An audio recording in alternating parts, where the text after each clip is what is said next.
สวัสดีค่ะได้เวลาเลิกงานแล้วจ้า5 โมงครึ่งบรรยากาศให้พี่น้องได้เบิ่งบรรยากาศเนาะ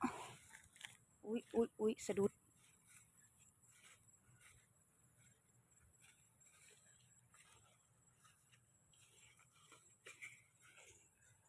บรรยากาศยามแรงชลบุรีเด้อจ้าเด้อ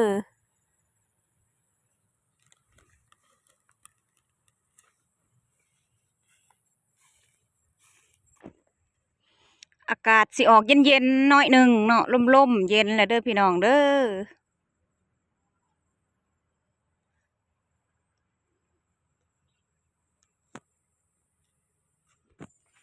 ก็สิพาพี่น้องมาเบิ่งผักหอมที่เฮาปลูกไว้โอ้ยลืมเปิดได้เพิ่นมาเปิดว่าวน้ำ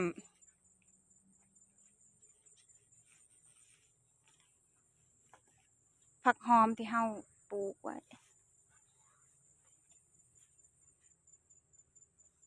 สะระแหน่ตัวนี้ก็ตายเลยเนาะพี่น้อง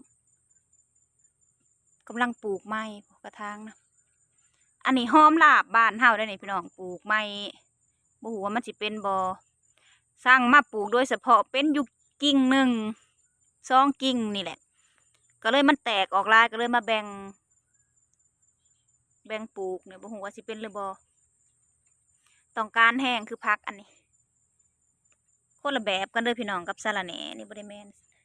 อันนี้มันเป็นหอมลาบบ้านเฮาหอมแบบหอมพะนะหอมแห้งหมักพริกกับผักบัวละพาเนาะสิได้ตัดและผักบัวละพาต้นใหญ่คักพี่น้องเอ้ยท่วมทีบอยู่ผักบัวละพาอันนี้หอมสี่ใบเลื่อยเฮาก็ปลูกใหม่เนาะขยายออกใหม่เนาะ